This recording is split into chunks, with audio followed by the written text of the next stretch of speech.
going in here. Hello.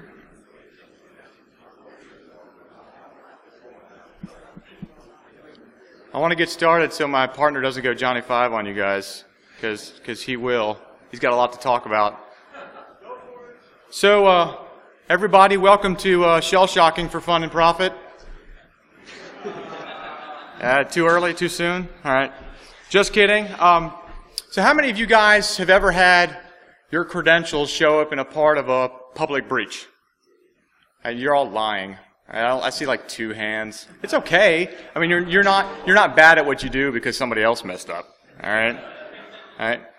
So wouldn't it be awesome if like that never happened again? That'd be pretty cool. Can I get like some? Wouldn't it be awesome if it never happened again? All right. Good deal. All right. So Ben and I are here to discuss something today that he's been working on that we feel like is going to make this a reality or a real possibility moving forward. Cool, yeah. So real quick, I just wanted to give a couple shout-outs, some thank yous to everybody who's helped me out along the way in developing this idea, working through this, in testing everything, and just in all-around moral support as well. So, yeah, thanks you guys. I'm Benjamin Donnelly. You can find me on Twitter and around the internet as this very weird name, Zaix. I'm a security researcher / pen tester. Please no beer. I'm not old enough yet. I do accept protein shakes. So yeah, you can find me. You can find me on Bitbucket. You can find me on Twitter. You can find me in your deepest, darkest dreams. All right. And for those of you who don't know me, I'm Tim Tomes, also known as Landmaster 53 in some circles.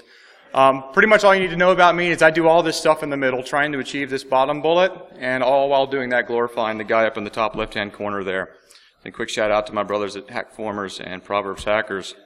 So, quick rundown of what we're going to do today. I'm going to talk a little bit about the problem in our current status of stored credential security. Then I'm going to pass it on over to Ben, and he's going to chat about his philosophy of moving forward and talk about his solution in ball and chain, and then we'll wrap it all up at the end in what I call the future. Okay? So first of all, what's the problem? Well, the problem is that all of our current implementations for stored password security are horribly broken. Okay? If you want some backstory in that, I did a talk at B-Sides Augusta a couple weeks ago called Stored Password Security, where I go into great depth on all of our current implementations. But to make a long story short, if we're storing our passwords in plain text form or encoding form, right, we're one SQL injection away from having all of our users' credentials dumped to the public. With encryption, we're not doing a whole lot better. Right? Encryption requires a key, right, some sort of key in order to create the ciphertext, and that key has to be stored somewhere where it's accessible to the actual system that's doing the decryption, that's doing the authentication. And so really, if we get one step beyond that read-only SQL injection, there's a distinct possibility we can gain access to that key, and then everything becomes plain text again. All right? Fast hashing is exactly that. It's fast. It's designed to be fast. And anything that's designed to be faster is actually going to help someone trying to calculate it or compute it. So the crackers actually benefit from us using fast hashing algorithms to try to protect our passwords. Okay? And on top of that, users create pretty weak passwords as it is, so that just makes the situation even worse. Okay? And then we have adaptive hashing, or slow hashing. Now this is harder. It's harder than fast hashing, but the overarching problem with all of these is every single one of them is vulnerable to an offline attack. And this puts us into a computational war with our adversary. Okay, so our current approach to stored password security is a lot like a seesaw, right? Now on one side of the seesaw we have the strength of our algorithm. And then on the other side of the seesaw, we have the strength of our password. Now, in the instance of fast hashing algorithms, they're pretty weak, right? They're designed to be fast. So our passwords, our users' passwords have to be pretty strong in order to make that a relatively secure system. Well, our users don't want to create strong passwords. They want weaker passwords, or they're going to make them anyway if we give them the ability to do so. So we try to use stronger, slower calculating hashes in order to allow our users to use weaker passwords. And we begin to make this really, really bad assumption that because this is harder, our users can create weaker passwords and we win. But the problem with this is that our adaptive hashing functions, they get their strength by how long they take to compute or how difficult they are to compute, right? And as far as computational difficulty goes, our adversary or the attacker is always going to have the advantage. So why is the attacker going to have the advantage? Well, mostly because their focus is different than ours is. Okay? We implement these systems because we're trying to authenticate. We have a system or a service that we need to support with authentication. But with that authentication comes a whole lot of other things, right? We have a service, a company, a business process that we're trying to support with this, so we're worried then a heck of a lot more than just encrypting our hashes or encrypting our users' credentials. Okay? Harder computations for us, well, they result in a greater cost, whether that be uptime, resources, funds, whatever it is. Higher computation will result in a higher cost. But let's look at the attacker. The attacker probably has one objective, and their objective is to what? To crack our hashes, right? Well, and they don't even have to crack them all. In some cases, they only have to crack one to get the information that they're after or to get the access that they're after. And when it comes down to cracking that one hash or that group of hashes, well, they can distribute it. They can distribute it amongst a botnet, or they can distribute it amongst a group of people that are willing to help them achieve this goal. And they can also build powerful machines that are intended to do only that, crack our specific hash. Okay? So that being said, they have the computational advantage no matter what we do because their focus is completely different. So what do we need to do? Well, we need to make better and more secure assumptions about these systems that we create. And we ought to start by looking at the worst case scenario, making assumptions that our attacker is a dedicated nation state ready to attack only our hashes. Okay, now that may not be true, the true threat for everyone, but we need to start with that as our baseline and move forward. We need to assume that we've got limited resources that may result in both our hashes and our users' passwords being weak, which essentially breaks that seesaw model, right, in a horrible way. Okay, so this paints a terrifying picture in terms of how we move forward and how we build these and build up from this terrifying picture in order to create secure systems. But in addition to these assumptions, we have the grim reality. Okay, and then some of these realities are the business, our business. They don't want us to spend more money so that we can do things slower, right? I mean, if you go to your boss and you say, hey, I want to buy this equipment or I want to implement this algorithm, which is awesome. It makes everything slower and it makes our stuff work harder. What's he going to say? Unless you do a really good job of conveying that risk to him. In a lot of cases, they're just not going to want to move in that direction. The other thing is our users have been loud and clear in the fact that they don't want to create strong passwords. They don't want 25-character alphanumeric special passphrase type passwords. They want something that's easy for them to remember and easy for them to type in, right, quickly so they can get to what they want to do. Right? And us, we don't want to enter into a computational warfare with the adversary. Right? So in order to make some advancements in this battlefield, right, to win this war, we've got to do a couple of things. First thing we need to do is identify and exploit advantages of the defensive position or the defensive perspective. That's step number one. And then step number two, keep in mind the restrictions such as making passwords easier to remember for our users. And then I think there's a third thing involved here, and that's getting people that are smart enough to figure out number one while considering number two to help us implement these systems. And so with that, I'm going to bring on Ben to come up here and talk about ball and chain. All right, guys.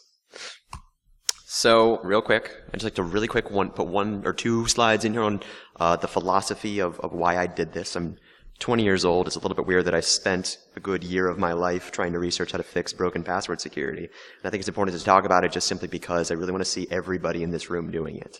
I would really, really, really like to see that, right? The internet is kind of broken. Not entirely. There are many portions of it that are completely decently secure, right?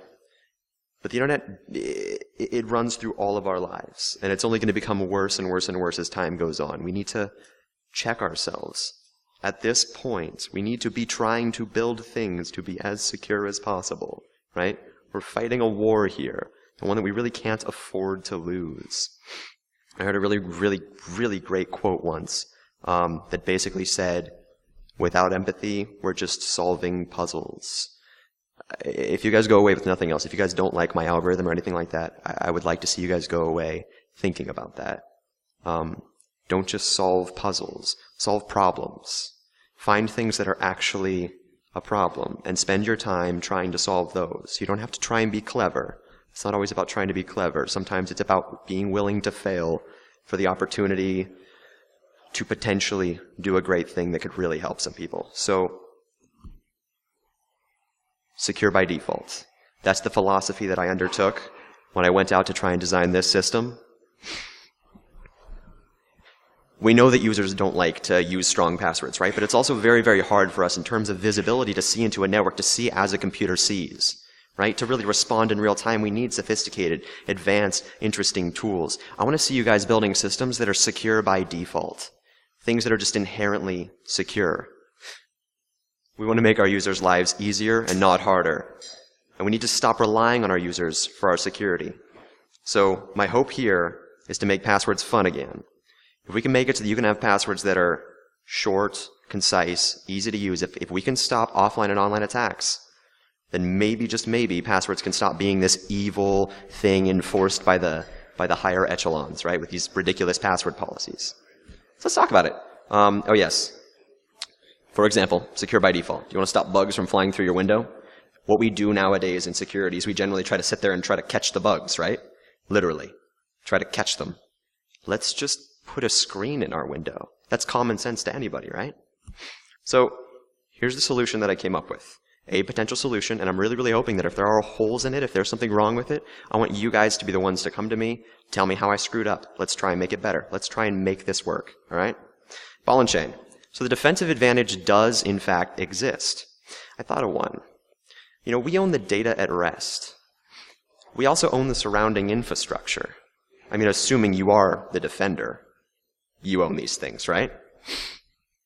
The attacker has to come into our network, and he has to steal our data, right? Through our infrastructure. Now, that's pretty easy, right? Downloading little bits of data, that's not really a problem for any sort of dedicated, intelligent attacker. In fact, it's going to be very, very hard for us to stop him from doing that, right? Exfiltration is pretty simple. It's not the easiest thing in the world, especially if we're trying real hard, but it's pretty simple.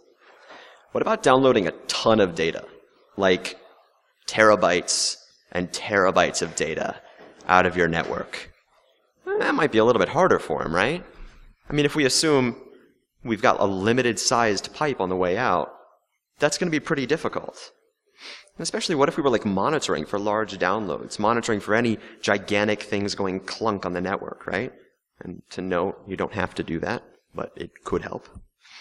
So here's an example. Here's the logical overview of the idea that I came up with. Say we create a huge file on the network, a gigantic file, a monstrous file, a titanic file, okay? Then we're going to tie user authentication to that file, all right?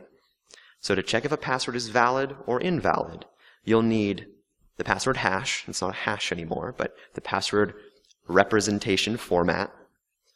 And you will also need this huge file, right? So even if the attacker goes into your machine and he dumps the database or something and he gets the stored hashes, he's still going to need this huge file in order to be able to, to crack the hashes or even to make a single guess against the hashes. Have you ever tried downloading a multi-terabyte array? I've tried to download some multi-terabyte rainbow tables once or twice, and it's not terribly fun, and it doesn't work out, and it takes an eternity, and you end up just like kind of buying them from the manufacturer or creating them yourself, right? The attacker's not going to download it, not if we make it sufficiently large. In fact, he's never going to download even a significant portion of it. The sky's the limit here. We can make this thing as big as we want. So if that's true, then the attacker cannot perform an offline attack, right? Based on the logic on the previous slide. So I put a simple little graphical example here. It's pretty bad, but there's your network, right? You guys see your network, and you see my little hashes over there. And you see that big old fat file, and then we got a tiny little data pipeline. This is like that game when you're a kid with like the smash the shapes with a hammer, right? The hashes can fit through to the attacker's network. Woo! That big old fat file is not going anywhere. That fat file is not going to fit through that hole. Got it? Cool. For example, my home upload speed is 6.14 megabits per second. Okay? According to Wolfram Alpha, if an attacker attempted to download a 2 terabyte array from my network, it would take him around 30 days just to download that array. Keep in mind, I could make the array bigger. Keep in mind, this is him using the entire pipe. I would notice this pretty fast, right? This would be super easy to detect and just be like, get off my network, no, right? If he somehow managed to get it off my network by being super sneaky, taking like a couple of years or something, I don't know. He has to do all of that before he can even start attempting to crack the passwords. This is basically infeasible.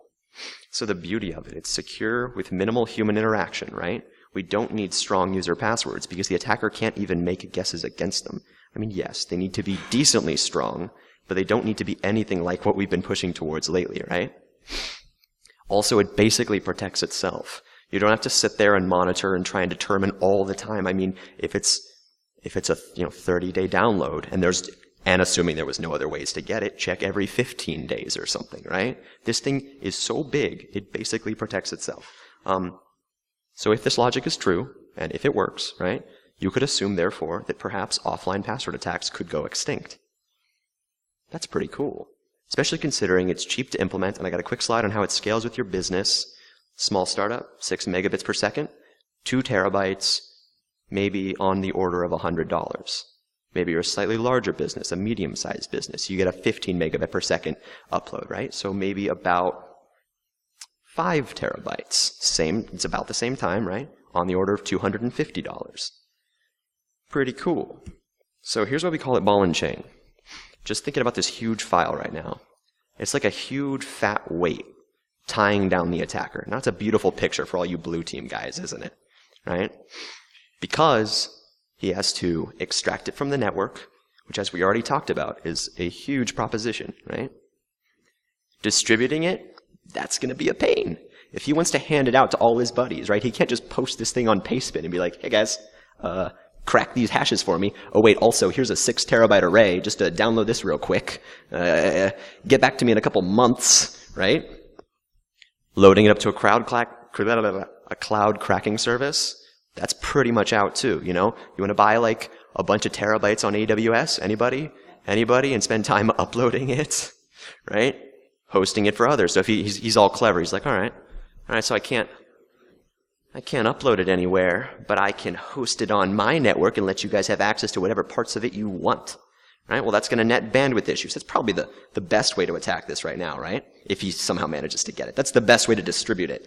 But it nets bandwidth issues, right? So he's going to have to sit there and upload. His pipe has to be very, very wide if people want to try and crack it quickly, is what I'm saying, right? It's loud, it's clunky, it's easy to track, it slows them down good. So let's talk a little bit of a technical implementation or how this might actually be possible, all right? Our shopping list. You're going to need a cryptographically secure pseudorandom number generator. If you want, you can also get a source for true random for creating the array. That's up to you, right? We're going to need a block cipher. And I know, I used counter mode. Oh God, I used counter mode. So technically we were kind of using a stream cipher, but don't worry about it. That's because of padding oracles. So I chose AES 128 in counter mode for the proof of concept code that I'll be releasing after this talk. Whatever works. All right, guys? A hashing algorithm. You are going to need a hashing algorithm. It can be something like SHA-3. It's got to be secure, but it doesn't have to be slow or anything like that. We're not reducing this problem to a previously solved problem. Then you are going to need a data storage mechanism like a multi-terabyte network accessible storage device. That's the only thing that should cost you money unless for some odd reason you feel inclined to pay for any of these open source algorithms listed above. That's on you. So here's our trick. If AES 128 in counter mode decrypts with an invalid key, it should give you some sort of random gibberish BS output, right? You're just like, what is that? Get it away from me. That's not my message.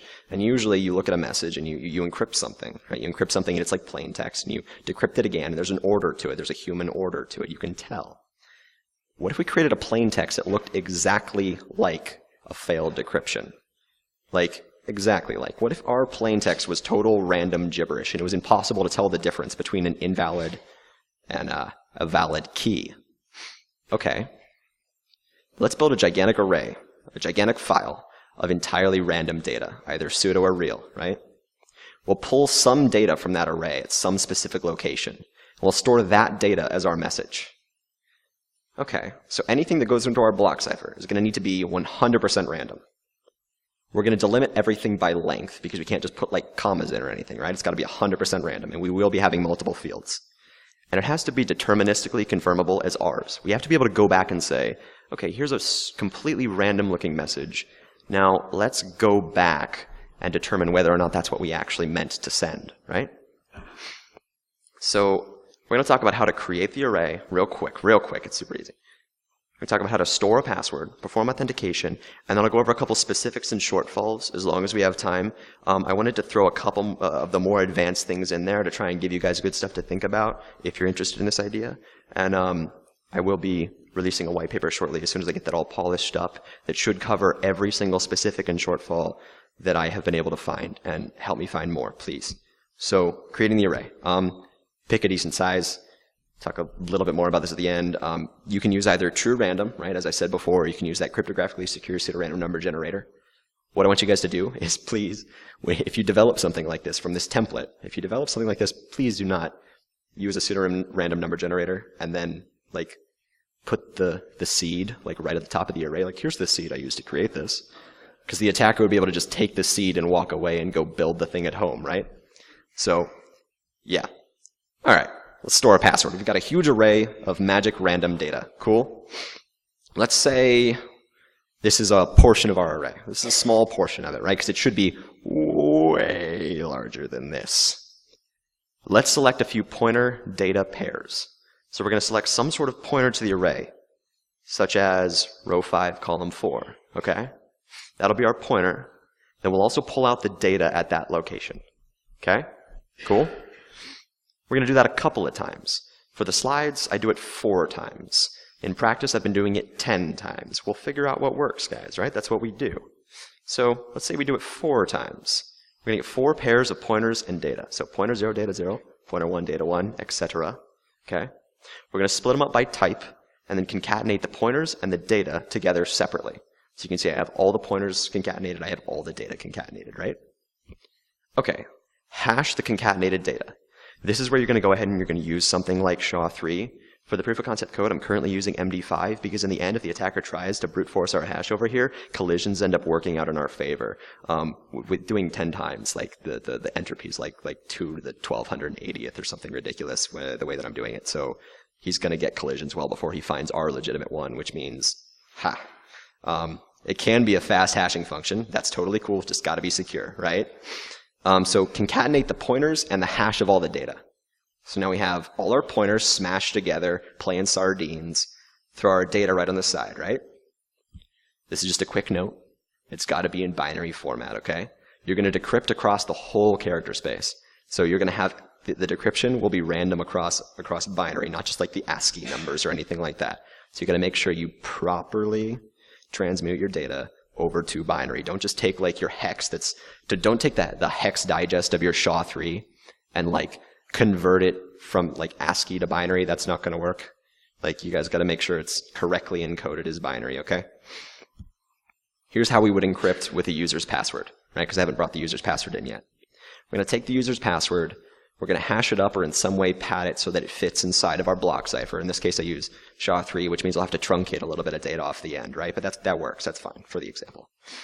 We're going to take a random nonce because I'm working in counter mode. And if you guys don't know, counter mode needs a nonce. It needs that initialization vector, right, to kick off encryption.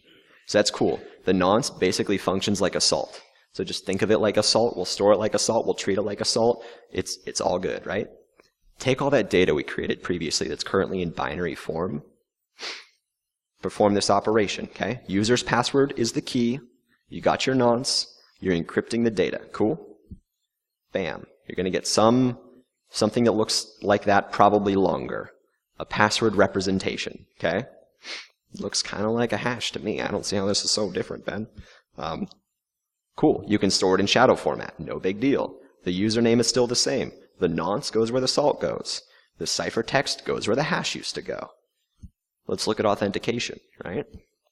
Attempt to decrypt the stored data. So this is, we're authenticating now. A user's come in. They've typed their password in. We're going to kind of perform this operation in reverse, right? We're going to go in. We're going to SHA up the user's password.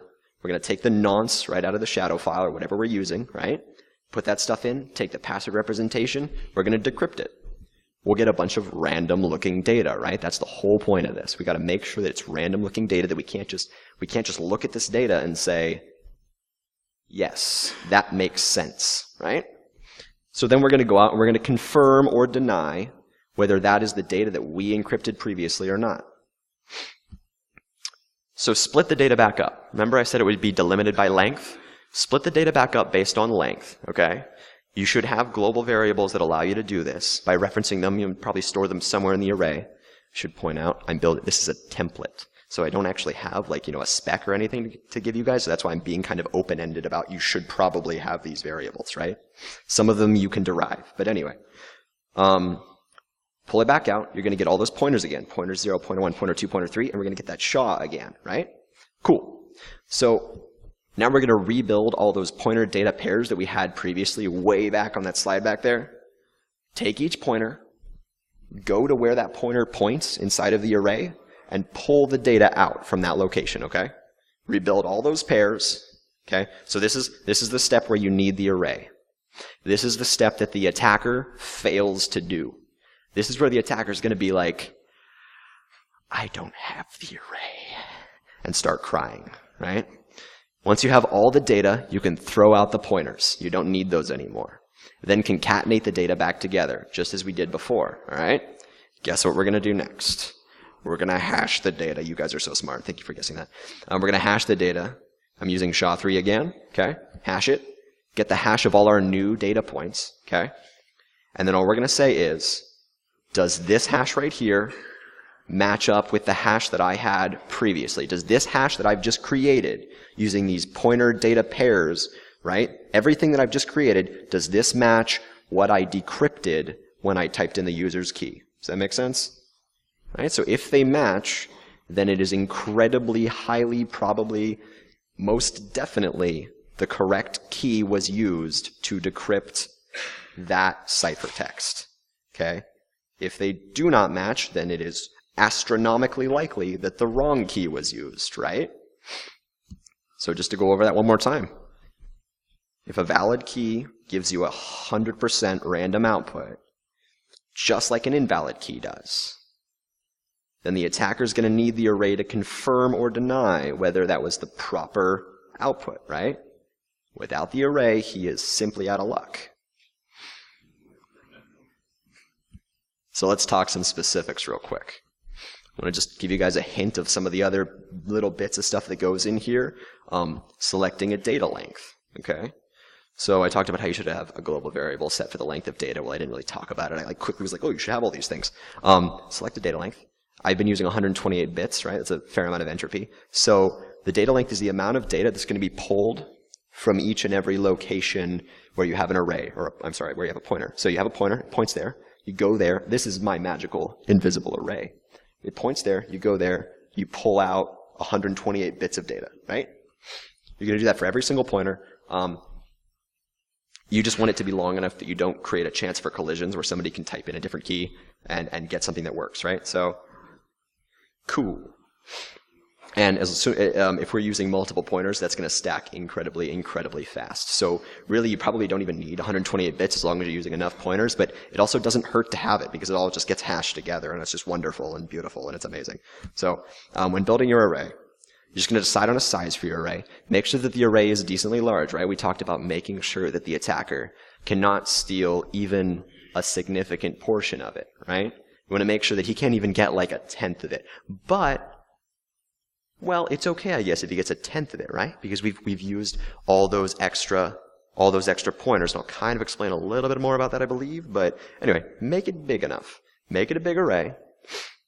Some pointer considerations have to be made.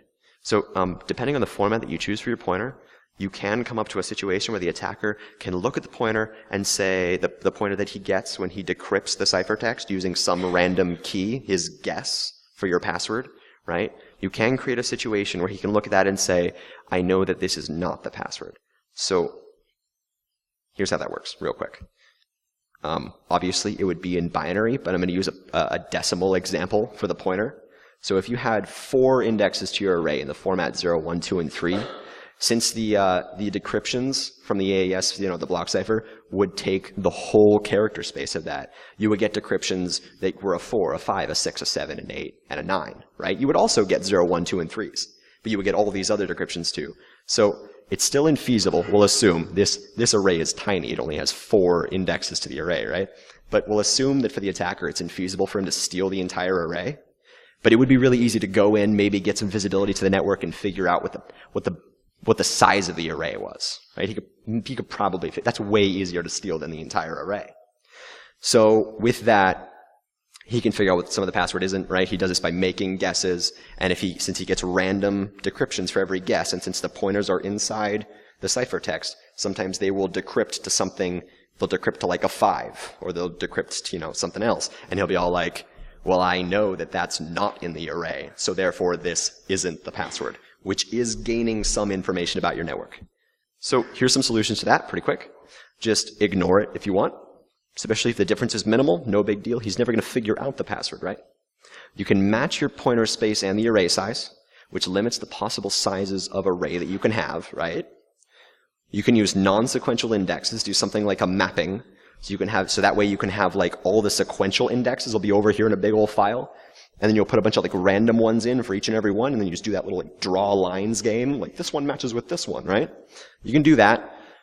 Could get out of control if you really want to try and store that, and I reduce that to a previously solved problem. I say just make it too large for him to steal yet again. Or just make the indexes wrap around. That's probably the best solution, right? Just perform a modulus operation on whatever the pointer output is. So why do we use multiple pointer data pairs? Allow me to explain. It reduces the chances that an attacker can get away with stealing just part of our array, right? So every time he performs a new decryption, he gets a new pointer that points to somewhere else inside of the array. It's like over here, and then the next time he tries a new password, it's over here, and he's got to chase it, right? Well, maybe he gets lucky. Maybe he gets super lucky, or maybe you have tons and tons and tons of passwords. Say you have 100,000 passwords or something. Well, then certainly if he decides to steal a tenth of your array, and maybe he can do that depending on how big you make it. Maybe a tenth isn't too large, right? He takes that tenth back with him. Maybe he gets all of your hashes. The assumption would be that if you're using, a randomly distributed pointer system, that for the proper decryptions, a tenth of all of your passwords for your service are going to be inside of that tenth of the array, right? So he has a chance to crack some of them. The more pointer data pairs that we use, it quickly compounds. It becomes exceedingly unlikely that he will be able to steal just one little portion of the array and get away with it, right? So that's why we use more, right? Because then he doesn't have just one. They're all over the place. And as soon as you have enough of them, then it becomes statistically impossible, right? So, also, yes, this is why we hash the data. Don't just be like, hey, we can just store the data inside the ciphertext, right? That saves one hashing. Hash the data, because if you don't, he's only going to need one pointer data pair to be able to say whether this is a true or false, right? For example, if he has a bunch of them, he steals a very small portion of the array, right? He has a bunch of pointer data pairs inside of the ciphertext. He just goes through the pointers until he finds one that's inside of his area, and the more pointer data pairs that we have at this point, the more likely it is that he'll have one inside of the small portion he's stolen, right? And he just says, oh, hey, is that true or false? And because we chose a data length that reduces the likelihood of collisions, then it would be highly probable that if there is a true or false there, that is the answer to the question, right? So that's why we hash it. Get back up here. So he can't, yeah, sure. So why would the attacker not just steal the pointer data pairs from the file, right? So he's going to. The pointer data pairs are stored as a ciphertext. He's gonna steal them. That's the assumption, because that ciphertext is replacing our hashes, and we're still assuming that it's very, very possible for him to steal the hashes, right? They're stored as a ciphertext, which means they're stored in a format that he has to have a key to unlock them back out. If he types in the right key, he'll get the right pointer data pairs. Make sense? But if he types in a wrong key, he'll get something else, right? We're making it so that our pointer data pairs are indistinguishable from the true random output of a failed decryption. So therefore, every single decryption is going to give the attacker a different set of pointer data pairs, not the same set. So he won't be able to steal them. So does that make sense? Is that a good answer? Anybody? Okay. Yeah, you guys can ask me questions if you want, but Tim, you're up. Asia. Thanks, Dave, for this. This was delightfully disgusting. So let's talk about this as a reality, okay? You have a password, and the password is 1234. Let's see how that stacks up against a couple different types of attacks given the introduction of ball and chain. So online attacks. If you're conducting the proper anti-automation mitigations, right, and you're doing the proper monitoring and defense on your network, online attacks almost should not be able to happen against a password like 1234, right? Because one, in true brute force attack, how many tries does it take to get to 1234? Quite a bit, right? Quite a bit. The second thing is who has a 4-character password in their word list? Raise your hand if you have a 4-character password in your word list. Not a whole lot of you, because who has a 4-character password anymore, right? Except for Tim Medin. He's got a 4-character password, okay? So online attacks, I mean, even given like the current implementations, online attacks should be null and void, right? We should not allow online attacks against our passwords. It's too easy to do with the technology that we currently have. And then if we're able to prevent offline attacks against our passwords as well, then a password like 1234 becomes a secure password. Not a strong password, but a secure password. And that's pretty ridiculous, isn't it? I mean, that's pretty awesome. Right. So we understand, like, ball and chain's complex. I mean, with the stuff he just talked about, the reason why he's talking about it, and I'm not up here doing anything, is because I don't get it, right? I think it's above my head. I'm not embarrassed to say that I am not a crypto guy. I don't understand crypto. That's why there's people like him and some of you that do that stuff, and I don't. All right? So it's complex, and we understand that, but our objective isn't necessarily for everyone in the world to implement ball and chain today. Okay? That's not our objective. It's about pushing the industry forward. Okay, so market research shows that if you give a consumer a choice between something that's expensive but very capable, cheap and not so capable, and then something in between, they typically choose the something in between because they get this perception that it's the best of both worlds. And in economics, they call this the Goldilocks principle. Okay, so let's look at our current implementation trend. All right, adaptive hashing, it's seen as too complex, too costly. Plain text and encoding is finally, at least from my experience, begin to be seen as too insecure. I don't see too many passwords being stored in clear text anymore, okay? And fast hashing seems to be just right. So if you look at the graphic right here, I went and I took a bunch of statistical data out of the PwnList leaks database, and for the leaks that report what type of hashing algorithm was used, how many of those there are using adaptive hashing functions? 2 instances. The rest of them, 1,300, are all using fast hashing algorithms. So the evidence right here from PwnList supports the current trend. Wouldn't it be awesome if we could do something like this? What if the projected trend was now that something like ball and chain or a similar implementation becomes too complex but too costly? And then fast hashing now becomes too insecure. But then adaptive hashing becomes the just right implementation. Well, we've pushed the industry forward. This is still a win, okay? This is still a win, but we do need to change the trajectory. Because if we keep going down this line of creating more complex and slower hashing algorithms, all we're doing is kicking this can of computational warfare against the attacker down the road. And that's a war that we're not going to win. Okay? So BAC and things like it are a real solution and a step in the right direction. We need to focus on trying to identify the advantages of the defensive perspective. Right? In ball and chain's case, it's the fact that we can create these huge, massive things, right, and we can prevent them going through our small pipe to our network. That's something that we control. Okay?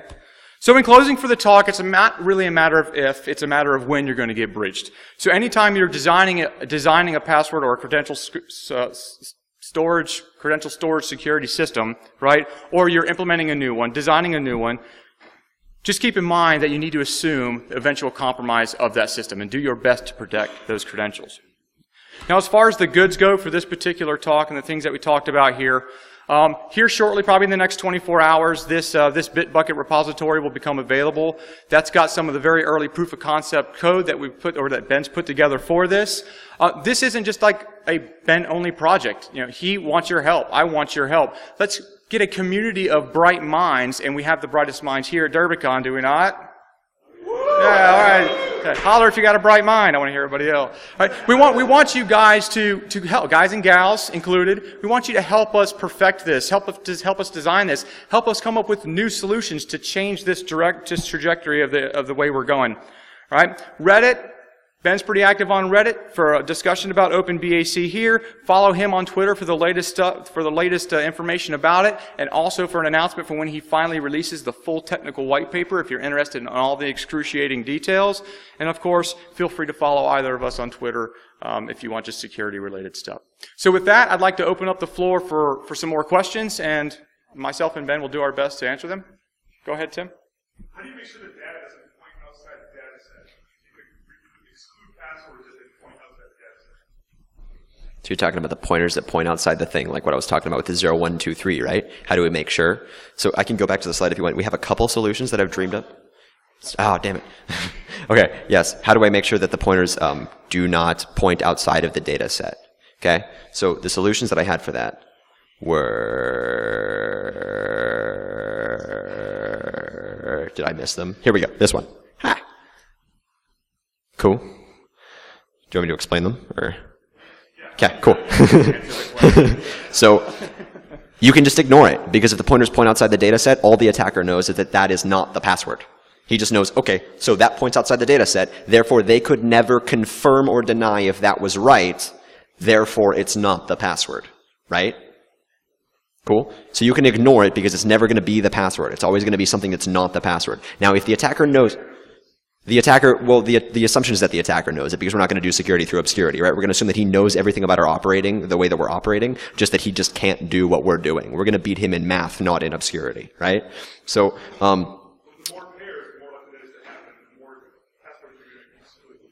well, yeah, here's the thing, is that there's other solutions to it, right? If you don't want to do that. If you don't want to do that, it'll never give him the password, but you can also just match the pointer space. So you can match it perfectly. You can say, here, this box is all my pointers. Let's just make sure the array fills that box, right? You can make sure they're the same size. That's going to limit the amount of arrays that you can have. You know, especially as we start getting into higher order numbers, it's going to become a little bit ugly, right? But it works out. You can use non-sequential indexes, which is what I was talking about, where we would make it so that they're not his decryptions. The pointers that he gets are not sequential, right? And you can just map. So forget about how you map it. Forget about how you map it. Just let's say the pointers are random, and the random pointers somehow point to some ordered location inside of the array. Right? And we make sure, therefore, that there is no maximum size. He doesn't know. He doesn't know what the maximum size is. He loses. The issue with that is just simply that you have to actually find a way to map those out. Right?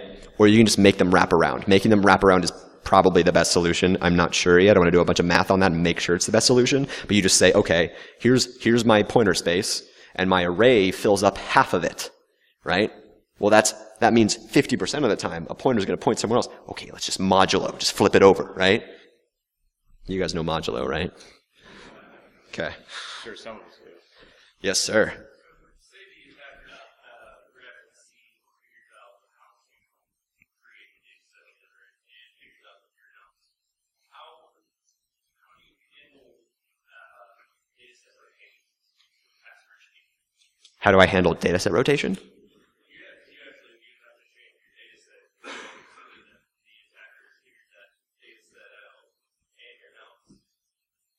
So in the attack, Yeah.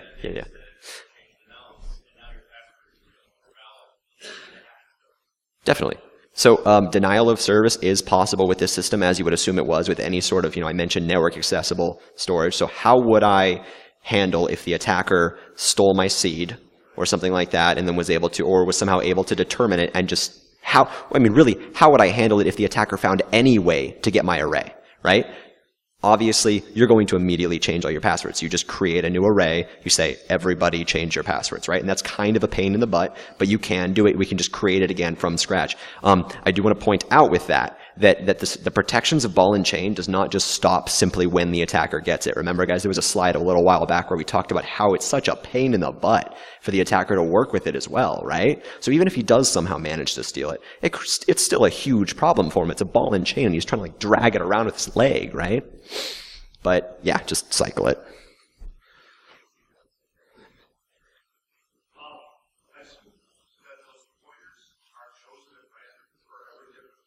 Yes.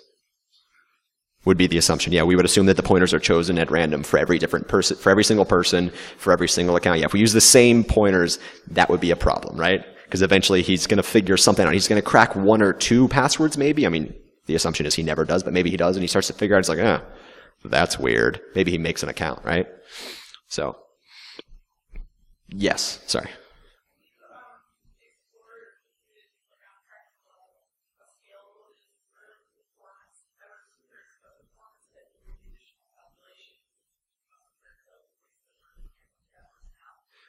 Yeah. So have I seen how scalable it is in terms of performance? How quickly you could run this algorithm? Of course, that's going to depend entirely on the specific implementation that you or we as a community decide on, right?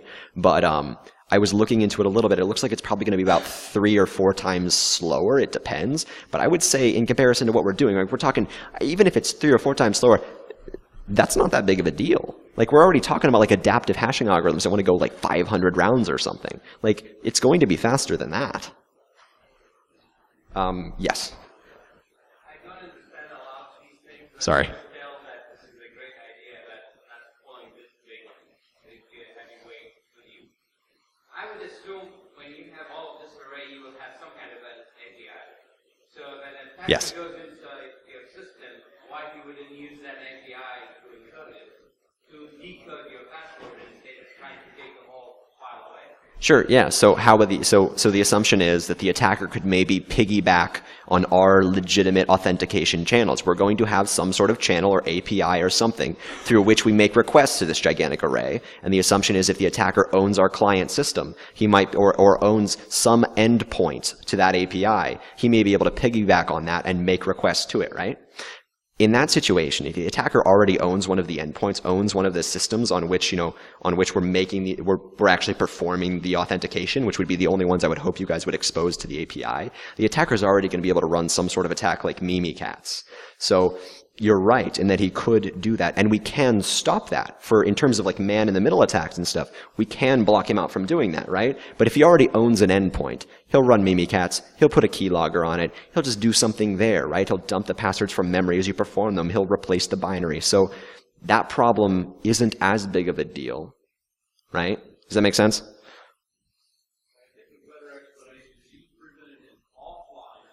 Correct. And the hope is that that would be easy to stop, however, right? Because offline attacks are very, very easy to identify and stop doing the same thing.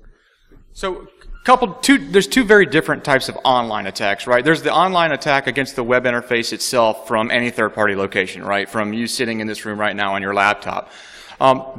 We can prevent that now with our current technologies, and we should be doing so. I'm not going to say that everyone is, because every day I find somebody that's not, right? But they should be doing that, and we can do that very easily. The other type of online attack is, they've compromised the actual server that conducts authentication. The only endpoint that's allowed to query the API that checks this actual blob of data, right? Well, if he owns that server, then he's already got keys to the kingdom, right? If he owns that particular server, there's other things he can do to get that information much easier than actually querying the blob of data. So security is what? We hear it all the time. It's a layered approach. This is one layer that goes along with preventing offline credential cracking, but we still have to protect our systems, right? We still have to protect our networks and do our due diligence to protect everything around us through our perimeter. So, any other questions? Got just a few more minutes.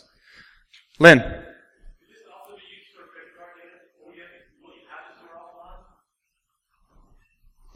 I'm looking into that, and I'm super, super, super excited about it. I'm not sure yet. The question was, because I'm terrible at that, sorry guys, was could this be used to potentially store other types of data, like credit card data, right, and keep that from being extracted from the network? Maybe. Maybe. The answer everyone loves to hear. Yes, sir. Right there. I'm looking at you. Yeah, so like I said, somebody could purposefully corrupt the file, right? That is possible. Denial of service against this system is very, very possible. If you run it over a wireless network, somebody could perform a deauth attack and turn the wireless network off, right? So deauthentication, denial of service against this system, because it is, there are calls, there are things going on, there are things we need to keep. That creates a problem. It would be very, very hard for somebody to potentially do that, would be the hope, and that never, ever reveals the passwords as far as I'm aware. So. we're almost out of time. I do have business cards if you guys want, so you guys can contact me. I'm open for any and all questions you have. I really, really hope that you guys would like this idea, get engaged with me, and let's make this a reality. Thank you so much for coming, all of you.